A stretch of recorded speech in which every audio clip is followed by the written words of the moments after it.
එමෙතුමා සෞඛ්‍යයට සම්බන්ධ ප්‍රශ්නයක් සම සෞඛ්‍ය සේවා විභාගයේ පසුගියදා පැවැත්වුණා. ඒකේ මේ රිසර්ච් කවද්ද අවුට් කරන්නේ කොපමණ ප්‍රමාණයක් ඔබලා බදවා ගන්න බලාපොරොත්තු වෙනවද කියන පළවෙනි ප්‍රශ්නේ. මේ සම සෞඛ්‍ය ප්‍රශ්නය සම්බන්ධයෙන් මම දැක්කත් මාධ්‍ය නාලිකාවක් විතර මේක දිගටම කරගහගෙන යනවා. මම මේක මීට කලිනුත් කියලා තියෙනවා. සම සෞඛ්‍ය උපාධාරීන් බඳවා ගැනීම සඳහා මට කලින් හිටපු සෞඛ්‍ය අමාත්‍යවරයා වන රමේෂ් පතිර අමාත්‍යවරයාත් 2024 වසරේ කැබිනට් පත්‍රිකාවක් ඉදිරිපත් කළා තිබුණා බඳවා ගැනීම පටිපාටියට අනුමැතිය ලබා ගන්න. ඒ මොහොතේ කැබිනට් මණ්ඩලයේ තීන්දුව කළේ එය රාජ්‍ය සේවා කමිෂන් සභාවෙන් විමසිය යුතුයි කියලා.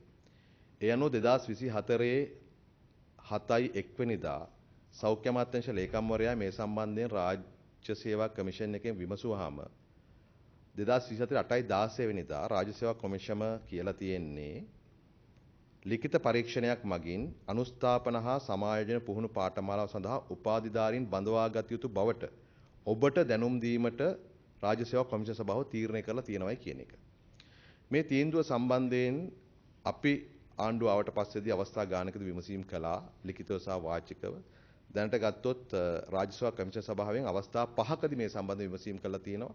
ඒ අවස්ථා 5ෙදිම රාජ්‍ය සේවා කොමිෂන් සභාව කියන අපේ රටේ ආණ්ඩු ක්‍රම ව්‍යවස්ථාවෙන් පිළිතුරු ලද ස්වාධීන කොමිෂන් සභාව දැනුම් දීලා තිබෙන්නේ රාජ්‍ය සේවයට බඳවා ගැනීමේදී විශේෂයෙන් මේ අනුස්ථාපන සහ සමාජන පුහුණු පාඨමාලට බඳවා ගැනීමේදී ලිඛිත විභාගයක් පවත්වන්න කියන එක. ඒ අනුව අපි සෞඛ්‍ය අමාත්‍යාංශයට තිබුණේ රාජ්‍ය සේවා කොමිෂන් සභාවේ නිර්දේශය නැත්නම් නියෝගය ක්‍රියාත්මක කිරීම පමණයි. සෞඛ්‍ය අමාත්‍යාංශය නෙවෙයි ඒක තීන්දුව කළේ. එතෙන් පැහැදිලිව කියලා තියෙනවා රාජ්‍ය සේවා කොමිෂන් සභාව අයදුම්පත් ප්‍රමාණය පුරප්පාඩු වලට වඩා අඩු නම් මෙම ලිඛිත විභාගය පැවැත්විය යුතු නැහැ. නමුත් පුරප්පාඩු වලට වඩා අයදුම්පත් වැඩි නම් ලිඛිත විභාගය පැවැත්විය යුතුයි කියන එක. ඉතින් සෞඛ්‍ය අමාත්‍යාංශය පහුගිය කාලෙම වැඩ කරේ එම රාජ්‍ය සේවා කොමිෂන් සභාවේ නියෝගයන් අනුව මීට කලින් විකරණ ශිල්පීන් බඳවා ගැනීමේදී සහ ශ්‍රවණ වේදී කාර්මික ශිල්පීන් බඳවා ගැනීමේදී පුරප්පාඩු වලට වඩා අයදුම්කරුවන් අඩුවීම නිසා විභාගයක් නැතුව අය බඳවා ගත්තා. එතන සමසෞඛ්‍ය විද්‍යාපීඨ වලින් පිටවුණු උපාධාරීන්ට අමතරව කොතලාවල ආරක්ෂක විශ්වවිද්‍යාලය වැනි තැන් වලින් පිටවෙච්ච උපාධාරීනුත් මේකට අතුලත් වෙලා තියෙනවා. දැන් මේ MLT සහ ෆිසියෝതെරපි කියන ශාස්ත්‍ර දෙකේ අය බඳවා ගැනීමේදී අපට කළමනාකරණ සේවා දෙපාර්තමේන්තුව අනුමැති ලබා දීලා තිබුණ 154 දෙනෙක් බඳවා ගන්න 354ක් ඇප්ලිකේෂන් ඇවිල්ලා තිබුණා. බෞද්ධ චිකිත්සකයන් 94 දෙනෙක් බඳවා ගන්න අනුමැති ලැබිලා තිබුණා. ආයුධම්කරුවන් 277 දෙනෙක් ඉදිරිපත් වෙලා තිබුණා. එතකොට මෙන්න මේ නිසා තමයි මේ විභාගය පවත්වන්න සිද්ධ වුණේ. ඉතින් විභාගය පැවැත්තුවා. ඒ අනුව උපාධාරීන් මේකට ඉදිරිපත් වුණා. ඉදිරිපත් වුණු ප්‍රමාණය පුරප්පාඩුවට වඩා අඩු නිසා මේ සියලු උපාධාරීන්ට රාජ්‍ය සේවයට අන්තර්ග්‍රහණය වෙන්න පුළුවන්.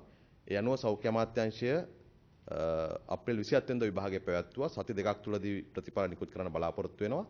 කෙසේ නමුත් මැයි මාසයේ අවසන් වීමට පෙර මේ උපාධාරීන් වෛද්‍ය රසායනාගාර කාර්මික විද්‍යාඥයෝ කියන MLT සහ ෆිසියෝതെරපි කියන ශාස්ත්‍ර දෙකේ උපාධාරීන් අනුස්ථාපන සහ සමායෝජන මාස 6 පුහුණුවට බඳවා ගන්නවා. මාස 6කට පස්සේ ඒ අයට ස්ථිරපත් වීම ලබා දෙන රාජ්‍ය සේවයේ දැන්ට තිබෙන වැටුප් සහ දීමනා වැඩිවීම අනුව මේ පුහුණු පාඨමාලට බඳවා ගැනීමේදී ඔවුන්ට සාමාන්‍ය රුපියල් 45000ක පමණ දීමනාවකුත් රාජ්‍ය සේවයට ස්ථිර වශයෙන් බඳවා ගත්තට පස්සේ රුපියල් 75000ට වඩා ඉහළ වැටුප් සහ දීමනා ලබා දෙන්නත් රාජ්‍ය කටයුතු කරනවා. මේ පුහුණුව අවසන් වෙලා මේ අය රාජ්‍ය සේවයට බඳවා ගැනීමට කලින් සමහර විට අපිට ඊළඟ කණ්ඩායම සඳහා තරඟ විභාගය පවත්වන්නට හැකියාව ලැබේ. ඔබතුමා කිව්වා ඒ ප්‍රශ්න ඇමතුමා කරන්නේ රාජ්‍ය දැන් පෞද්ගලික විශ්වවිද්‍යාල රසක මේ පාඨමාලාව හදාරපු වාර්ෂිකව පිට වෙන උපාධිධාරීන්. ඒතර මේ අය සියල්ලන්ටම රාජ්‍ය සේවයේ බඳවා ගැනීම කරන්න බෑ. ඒක අපි දන්නවා ප්‍රායෝගික. හැබැයි ඔවුන්ටත් රැකිය අවස්ථා හිමි කරගන්න යම් වැඩපිළිවෙලක් තියනවාද? ඒ සම්බන්ධයෙන් යම් කිසි ක්‍රියාමාර්ගයක් ගැනීමට බලාපොරොත්තු වෙනවා. කාටද? මේ සමසෞඛ්‍ය පාඨමාලාව හදාරන පිරිසට. ඒ ඔක්කොටම තමයි මේ අවස්ථාව දීලා තියෙන්නේ. සෞඛ්‍ය අමාත්‍යාංශයේ පවතින පුරප්පාඩු ප්‍රමාණය සහ මේ වෙලාවේදී කළමනාකරණ සේවා දෙපාර්තමේන්තුව සහ රාජ්‍ය සේවා කමිෂන් එක අනුමත කරන පුරප්පාඩු ප්‍රමාණයට පමණයි අපිට බඳවා ගන්න පුළුවන්කම ලැබෙන්නේ. කවුරු හරි ගණන් හදලා පෙන්නුවාට මෙච්චර බඳවා ගන්න පුළුවන් කියලා එහෙම බඳවා ගැනීම ක්‍රමයක් නැහැ. ඒතකොට පුරප්පාඩු ප්‍රමාණය නිශ්චිතයි නම් එතනින් බඳවා ගන්න පුළුවන් මෙපමණ ප්‍රමාණයක් නම් ඒකට පවතින අනුමත කරන ලද ක්‍රමවේදය මේක නම් ඒ අනුව අපි කටයුතු කරනවා. මම හිතනවා සාධාරණයි උපාධිධාරීන් සියලු දෙනාම තම අවස්ථාවක් තියෙනවා මේ විභාගයට මුහුණ දීලා රාජ්‍ය සේවයට ඇතුළත් වෙන්න. ඉතින් වෙන ක්‍රමයකට ගියත් කොහොමත් කොටසක් අයින් වෙනවා. තව තියෙනවනේ අවශ්‍ය ප්‍රමාණයට විභාගයට වාඩි වුණේ නැති නිසා මත කොටසක් විභාගයට ලියුවේ නැහැ.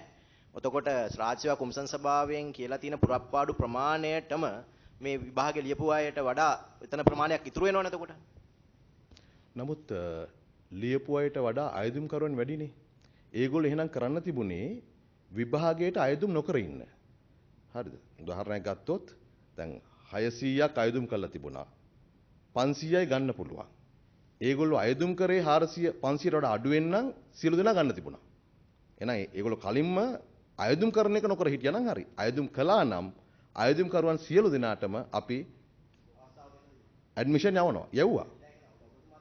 වෛද්‍යවරයෙක්නේ මේක සමහරු කාරණා මතු කරනවා Taman උපාධියක් හදාarලා සුසුකම් සම්පූර්ණ කරලා මේ වගේ තරඟ විභාගයක් තියන්නේ නැතුව මේ බඳවා ගැනීම කරන්න පුළුවන්ද කියන එක. ඒ වගේම පෞද්ගලික වෛද්‍ය විද්‍යාල වලින් පෞද්ගලික විශ්වවිද්‍යාලයෙන් දැන් KDU එක වගේ එවැනි අයටත් අවස්ථාව දෙන්නද මේ තරඟ විභාගයක් නිර්මාණය කරන්න කියන කාරණයක් සමාජයේ තියෙනවා මැතිතුමා. ඒ සමාජයේ ඒක තියෙන විදියක් නැහැ.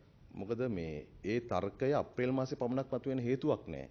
පෙබරවාරි මාසේ විකිරණ ශිල්පීන් බඳවා ගන්නකොට ওই ප්‍රශ්නේ තිබිලා නැහැ.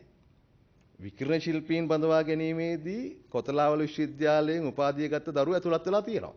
ඒතර ඒ වෙලාවේදී ඒක ප්‍රශ්නයක් නොවෙන්නයි අප්‍රේල් මාසයක ප්‍රශ්නයක් වෙන්න හේතුවක් නැහැනේ. නේද? එතන විරෝධය තිබෙන්නේ කොතලාවල හෝ වෙනත් විශ්වවිද්‍යාලයකට නම් ඒක පෙබරවාරිත් අදාළයි අප්‍රේල් මාසේ අදාළයි. විභාගයක් පැවැත්වීම ඒ කියන්නේ උපාධියත් අරගෙන අවශ්‍ය උපාධිය අරගෙන ඉවරයි ඕන. මේ දැනුම විනුම තරඟයක් වගේ ඒ දැනුම පරීක්ෂා කරන විභාගයක් පැවැත්වීම ඔබ අනුමත කරනවද? අනාගතයේදී පුරප්පාඩු වලට වඩා අයදුම් කරුවන් වැඩි වෙන ඕනෑම අවස්ථාවකදී බඳවා ගැනීම සඳහා තිබෙන ක්‍රමය වෙන්නේ මේක. අනිත් එක මතක තියාගන්න.